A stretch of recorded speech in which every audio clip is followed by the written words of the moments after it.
Hello once again, ladies and gents. This is Face playing Simple Planes, and this time we have navigation. So this episode probably won't be as action-packed as some of the others, so I'm going to cut out all the boring stuff because this one will probably have a lot. This is going to be a big flight.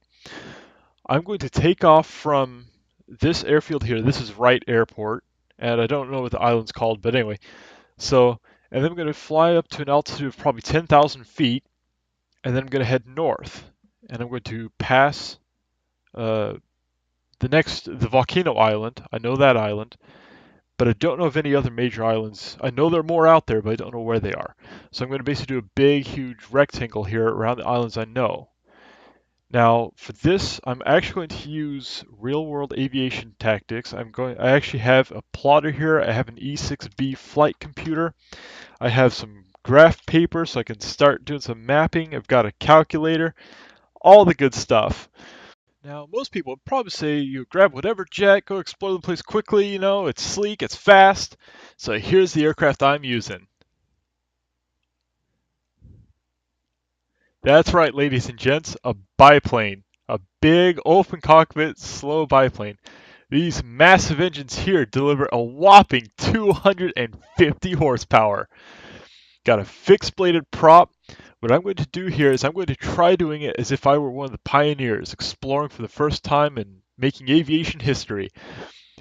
Even though there are people who did all the stuff supersonic already, but who cares? So I'm going to have to figure out a few things with this aircraft. For starters, I'm going to have to figure out its endurance, how long it can fly. Now, I don't know exactly how far I will go on the course I showed earlier, but what I'm going to do is I'm going to go as far as I can, and I'm going to gear the map to the aircraft. So basically, if my endurance says I can only go so far, that's as far as I'm going to go. So I'm going to have to figure out the fuel consumption of these engines. I got two of them here, obviously. And here's my test rig. It has the same engine with the same settings, and I've got 20 gallons of fuel. So basically, I'm just going to run this engine at full throttle, and I'm going to time it with a stopwatch here, and I'm going to see how long it takes for it to burn through its fuel. So let's see. Full throttle, and start. Now this will take a little while, so I'll just go ahead and use the power of warping space-time or something to go ahead to when we're done. 11 minutes and 29 seconds. 104.5 gallons per hour. Wow. So that means if I want to do a 2-hour flight, because I've also got two engines on that plane, I need over 400 gallons. Wow, well that's about what it's in at right now, so I guess that's about as good as I'm going to get. Okay, I also did a little bit more testing, and just with smaller amounts of fuel, it looks like if I have 50% throttle, the engines last twice as long. I mean, that's all there is to it. It's pretty linear. So, I guess that's actually about it. The fuel amount is probably what I'm going to need. I figured it'll probably be about a 2-hour flight. I don't know exactly how far it'll go.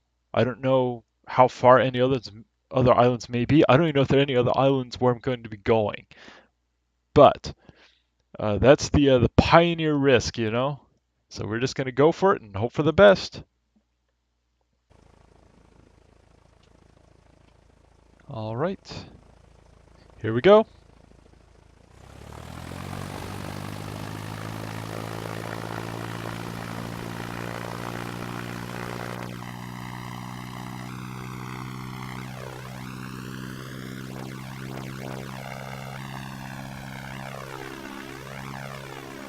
This is going to be a long day.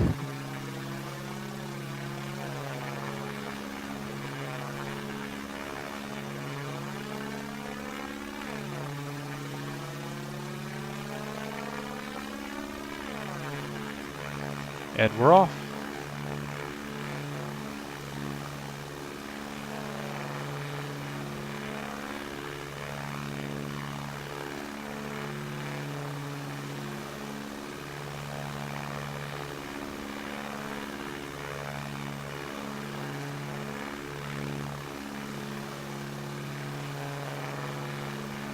We're about 10 minutes into the flight.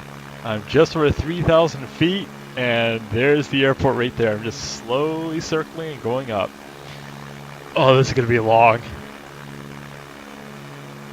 5,280 feet. We are now over a mile high. And there's the airport. We're still just climbing and circling. Oh, but at least it looks like every time this fuel gauge goes down 1%, if I've got 400, if I start with 479 gallons, that means every single percent of that is like 30 pounds removed from the aircraft. And here we go. 10,000 feet, and there's the airport. That was a very long flight so far. I used about a third of my fuel, but now I'm up here. One issue though, I don't know if this thing has enough trim to keep level, so I might have to keep applying back pressure on the stick, which would really be annoying. But anyway, we'll see how that goes. Let me just turn on to a northern heading here, and I'll start my journey in earnest. And thus our journey begins. Just slightly over 80 miles an hour, headed northbound at 10,000 feet. Here we go. I was able to jam a screwdriver into my joystick and keep it kinda trimmed. Ah, yes. That's the way aviation used to be. Okay, so here we are about just shy of 14 minutes into the crossing. You know, once I reach 10,000 feet, and the volcano island is starting to come into view. Doing a pretty even 84 miles per hour. That should make calculations a little awkward, but at least it's a stable amount. The plane keeps rolling to the right though. I have to keep correcting it. But I don't think it's enough to really worry about. Interesting, the USS Beast and its destroyer escort are almost to the volcano island now. But bright starry night, full moon, look at that. This definitely makes flying worth it. The southern portion of the island just off to our right, about 23 minutes into the flight. It is approximately 33 miles to the north. And continuing on. And just following these little islands here. It's funny, I wonder if these little islands lead to the others, because I see this one right here. I see that one. I think I see another one out in the distance. So I'm going to see if maybe they lead me to another island. And plus this is the route I'm taking anyway. Alright, so it is just about time for me to make my turn. I'm about twice as far away from that distance from the right airfield island to the volcano island. Is that clouds or is that an island? Oh, that's an island! Okay, cool. I'm glad I didn't turn yet. So I guess I'm going to have to go a little bit further than originally planned, but I'm going to at least chart the southern point of this island, and then I'll make my turn. Okay, so this must be the ice island I've heard rumors about. And also it looks like all these other islands around here are getting pretty cold, so I must be really far north. I'm getting kind of low on fuel here. I mean, this is just a little bit more than 30 minutes of fuel left. So I'm going to have to start heading back pretty soon. That looks pretty cool, huh? I love the pre-dawn sky. So peaceful up here. Well, minus the noisy engines buzzing away, but I'd rather have the noise than dead silence right now for sure. Hey, location discovered, Avalanche Airport. So I was worried that I was going to have to actually land here to discover it, but fortunately no. Okay, so yeah, it is definitely an icy island here. It's interesting, my trim's going out of whack right now. My screwdriver, or my Swiss Army knife, was no longer necessary, so I was able to pull that out. Okay, this is kind of acting funny, but okay, you know what? This is close enough because the plane's starting to act a little funky here. I'm gonna turn back toward Volcano Island.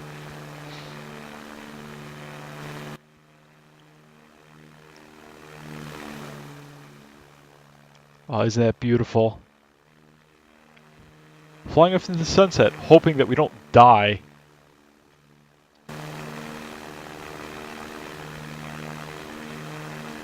I'm just gonna go due south.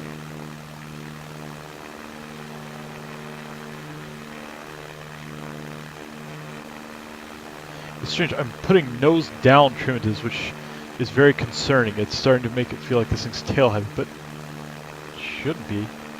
I checked that earlier. Okay, so we're trimmed up pretty nicely here. So let's see, 54 minutes at an average speed of 84 miles per hour takes me to about 75 miles away.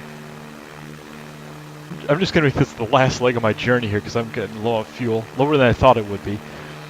Alright, I'm speeding back at a whopping 90 miles per hour back just out south over to probably Bandit Airfield, which I'm probably going to make my new base of operations because I like soft strips.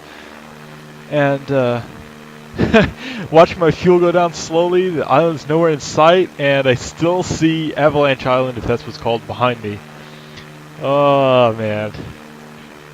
Alright, it has been just a little bit over an hour into the flight. I mean, these islands are still a little ways. I might have to do some swimming. I think I finally see the island. There it is. Okay, I think we're gonna make it. Interesting, so the Volcano Island and Avalanche Island are not too far. Yeah, wow, I can see them both. I have Bandit Airport in sight. You just see that little dirt strip right there, going behind those little hills. Oh wow, look. The beast is all the way out here now. They're almost as fast as I am. 4% fuel. The airport's right there, it's in sight. Oh man, I hope I don't have to ditch. Come on. 3%. Oh no. Okay, so there's the airport. Got in sight. I think it's within gliding distance, but if I don't make this, then I am dead. I don't have enough fuel for a go-around, I don't think. So I better make it count. And I have to come over the frickin' mountains too. Great. Coming out on final.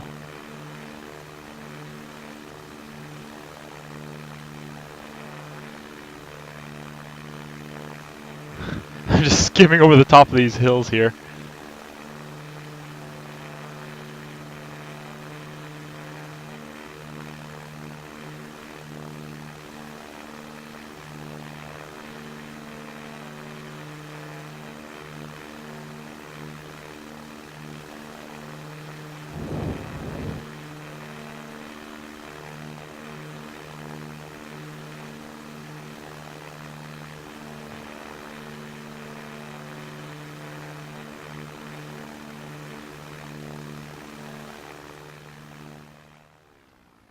Oh yeah, got this.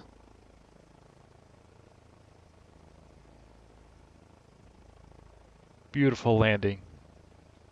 Just tap the brakes a little bit. And there we go. Successful landing after a lot of navigation. And landed with 2% fuel. But I didn't show two of the things that happened. Well, twice on the flight, I should say. I accidentally right-clicked when I was in chase view, and that does mouse control. And the plane would flip out, and I got into a really nasty spin just coming here, actually. Lost about 2,000 feet of altitude. And also, I did not expect the islands were that far away from each other. But considering the fact, I mean, made it here safe and sound, and any landing you can walk away from is a good one, as they say. Of course, I say anyone that you can fly the plane again later from, that's an even better landing. But overall, it did pretty well. So the whole flight was just over 2 hours, it looks like. I mean, just time aloft from 10,000 feet going to the other destinations was an hour and 24 minutes. So that was quite a lot of flying to go as far as 76 miles away to the ice island. And the plane was, yeah, I was always trying to roll a little bit to the right, so I had to keep fighting it. And the trim fortunately worked later on, but yeah, it was quite a pain at first. But anyway, I think it's a success. I'll do some more exploring off camera. But until then, take care, guys. Fly safe or dangerous, whatever.